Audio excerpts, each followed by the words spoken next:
Hi folks, welcome to this week's episode of the Ask the R podcast, where we've got a real treat for you. In this week, we're going to be deep diving into listeners' questions. These questions have come flooding into me from all over our social media channels. So sit tight, let's dive in, let's see if we can solve some problems for people.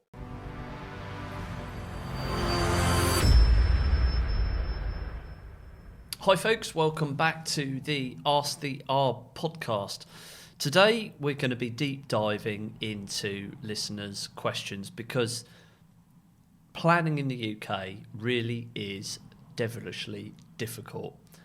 It's so difficult that some of the facts that we see, some of the questions that come to us are just utter madness. So we're going to start off with our first feature of the day, which is this one. It's time for You Couldn't Plan It, the feature where me and my team have scoured the internet for stupid, silly and downright infuriating planning-related facts. Let's go. So in this one here, I have found this on Yahoo News, and this one is really quite strange. So if you imagine in your mind's eye, I'll get Kian to put up a picture for those of you that are watching on YouTube. If you imagine these sort of small residential units, almost like retirement flats, in fact, they often have these little sort of chain link fence dividers. Well, this woman, a retired widow, they've become embroiled in a ridiculous planning dispute with a neighbour because what they've built is basically a great big planter. So it's a wooden planter that's got all sorts of little ornaments and flowers and plants in, and it divides between her property and her neighbours. And this woman, Jane Higgins, 74, she's had this planter installed in her front garden of this semi-detached house, and this is in East Lothian in Scotland. She spends her days out there tending it, looking after her flowers, giving them a little polish and all that kind of good stuff.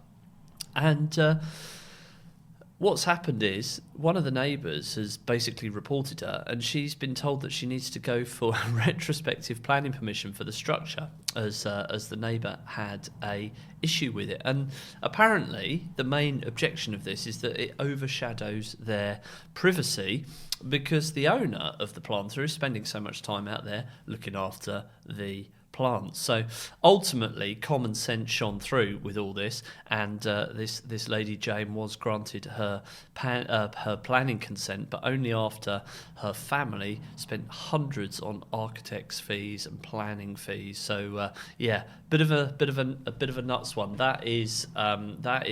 You couldn't plan it.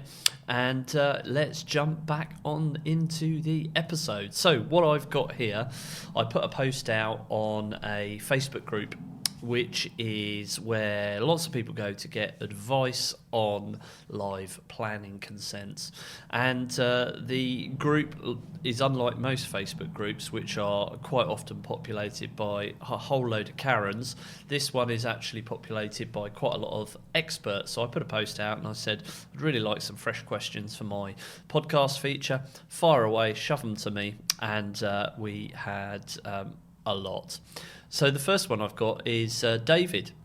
And David says here, can the council put a TPO, that's tree preservation order, on a tree or trees where there is an extant existing planning consent already on the site, which would result in the loss of some of the trees and that these trees would need to be removed for the current application as well? Let me read that again. Can the council put a TPO on trees where there is an existing planning consent in place? This existing planning consent would result in the loss of some of the trees, and these trees would need to be removed for the current application as well. There's a couple of things that we need to look at here. So, essentially, David, yes, a local planning authority, they can put a tree preservation order on trees, even if there's a planning consent in place. But there's a few important nuances to this, and essentially we'll start with the positives. So tree preservation orders can be made at any point. Normally when a TPO, in fact, there's a video I've done completely on tree preservation orders. You should go and check that out. the tree has to fulfil the criteria. They can't just put a TPO on and slap a TPO on for no reason, and you do have the opportunity to object. But essentially, a tree preservation order can only really be put on a tree that has got significant amenity value and, generally speaking, can be seen from public land. So if these trees were sort of in a front garden, or maybe the crowns were fairly significant.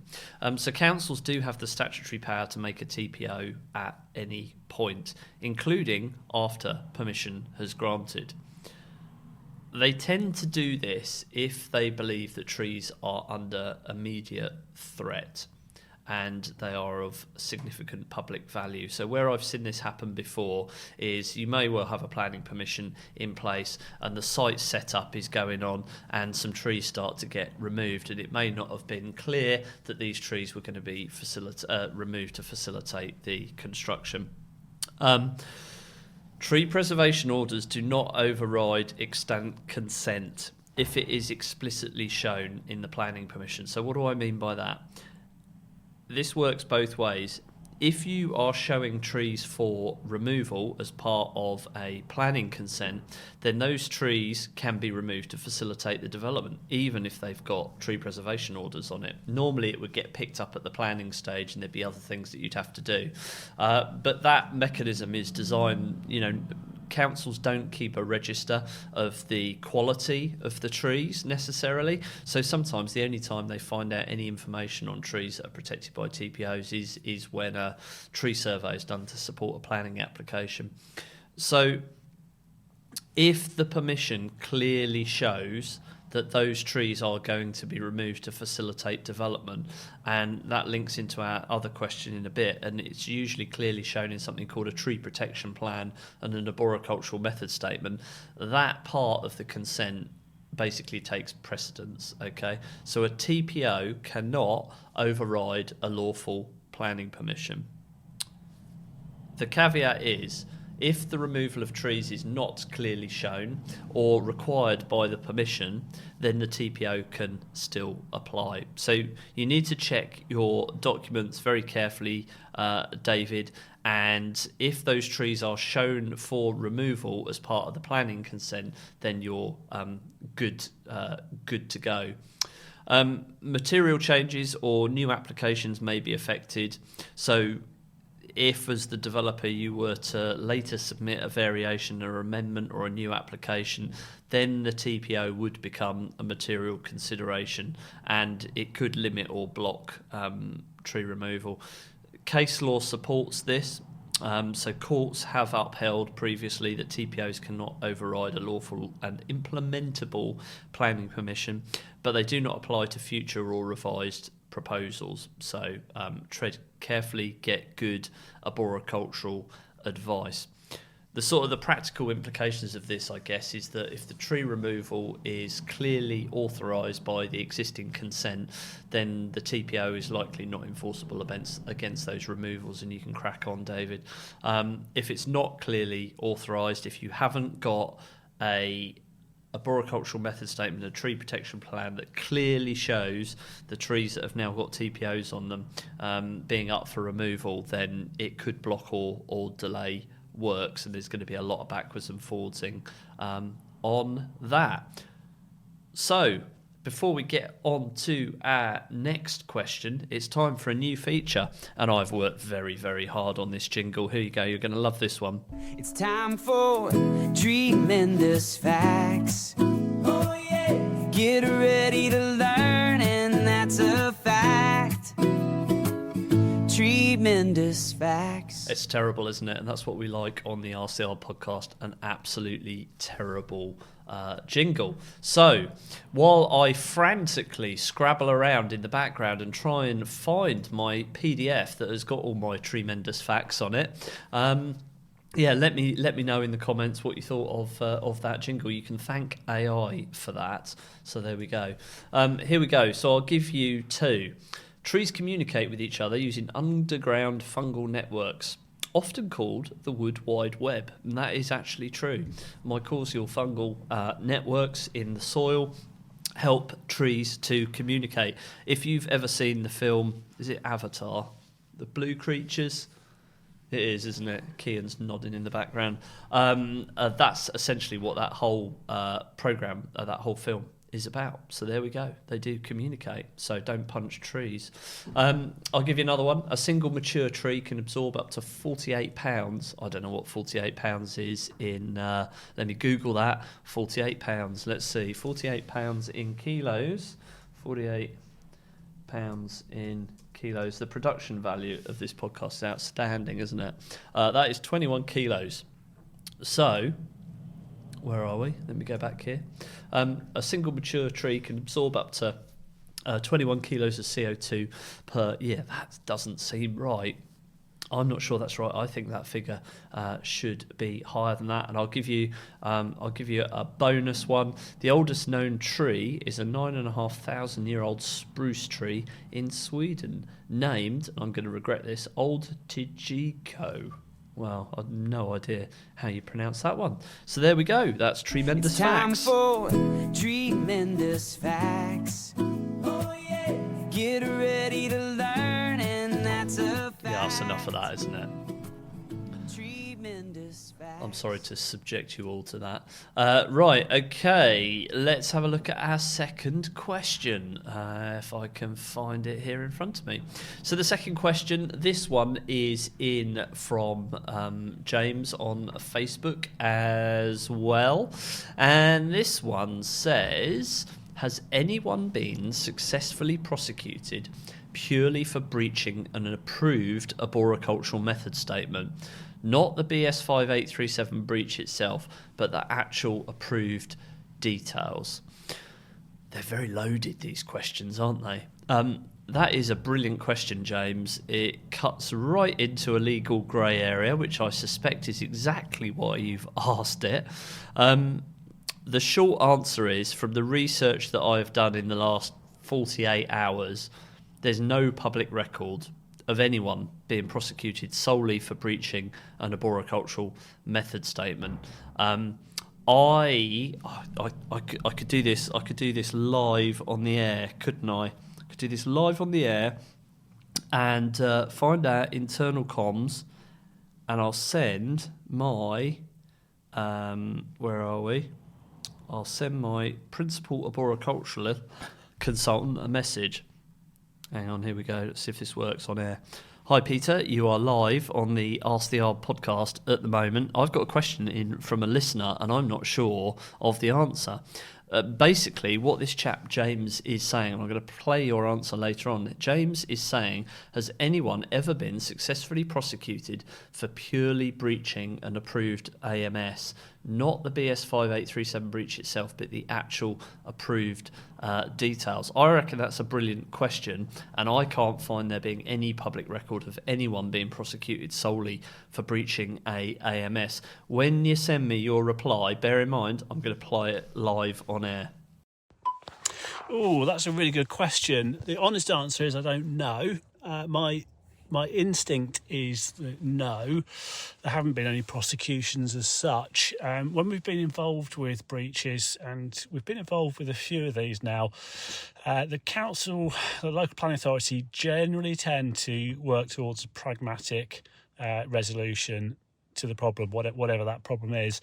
So when there's been damage to trees, we need to do whatever we can do to put that right if it can be rectified. If it can't be rectified, and we're looking at tree removal, then there'll probably be some replacement trees conditioned and that kind of thing. But as far as actual prosecutions go, I cannot think of any off the top of my head. I think the only instances where there would be an actual prosecution would be if there is also a breach of TPO or conservation area protection at the same time. Right, we'll see. We'll see if he comes back before this episode's finished.